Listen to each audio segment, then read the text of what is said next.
એક એવો જ મહત્વનો નિર્ણય ભૂપેન્દ્રભાઈએ ખૂબ સંવેદનાથી, કારણ કે તમે હું બધા જાણીએ છીએ, પરીક્ષાઓ પૂરી થાય એટલે વિદ્યાર્થીઓ અને એમના વાલીઓ અલગ અલગ જગ્યાઓ ઉપર, કારણ કે આવકનો દાખલો લેવાનો, એમને કંઈ શિષ્યવૃત્તિ, એમને કંઈ એડમિશનો, કોઈ જાતિનું પ્રમાણપત્ર લેવાનું, આવા લગભગ 18 થી 20 જેટલા અલગ અલગ પ્રકારના પ્રમાણપત્રો અલગ અલગ એમના એડમિશનો દરમિયાન એ લેવાના હોય છે. અને આપણે જાણીએ છીએ કે ખૂબ મોટી લાઈનો, હજારોની લાઈનોમાં વાલીઓને એક તો એડમિશનનું સ્ટ્રેસ હોય છે, સાથે સાથે આવકનો દાખલો, એની સમય મર્યાદા હોય છે ફોર્મ ભરવાની, કારણ કે બધું જ એ સમયબદ્ધ ચાલે તો જ એ પ્રકારનું આગળનું એનું વિદ્યાર્થીઓનું ભવિષ્ય પણ, અને અલગ જગ્યાએ અન્ય જગ્યાએ પણ આ પ્રકારના દાખલાઓની જરૂરિયાત હોય છે. કે હોસ્પિટલમાં પણ આ પ્રકારના દાખલાઓ, આયુષ્યમાન ભારત કાર્ડ છે, અન્ય જે રાજ્ય સરકાર સવલત સામાન્ય માણસને પ્રાઇવેટ હોસ્પિટલ ને સરકારી હોસ્પિટલમાં જે પ્રકારે રાજ્યમાં ફાયદો મળે છે,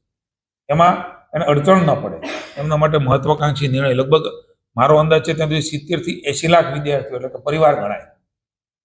હજારોની સંખ્યામાં, લાખોની સંખ્યામાં અલગ અલગ જગ્યા ઉપર તાલુકા પંચાયત હોય, મામલતદાર હોય, આપણી રોજગાર કચેરીઓ હોય, કે જાતિના પ્રમાણપત્રની કચેરીઓ હોય, આ બધી કચેરીઓમાં સરળતા રહે એટલા માટે એમણે ચીફ સેક્રેટરીને સૂચના આપી છે કે આ વર્ષે તમે બધા જ અધિકારીઓ બેસીને આમાંથી સરળીકરણ કરીને ઓનલાઈન ફેસલેસ કેવી રીતે થાય એ માટેનું તાત્કાલિક કરો. અને 1 એપ્રિલથી આ નિર્ણય કહ્યું છે ને, 1 એપ્રિલથી આ પ્રકારની વ્યવસ્થા રાજ્યમાં ગોઠવાઈ.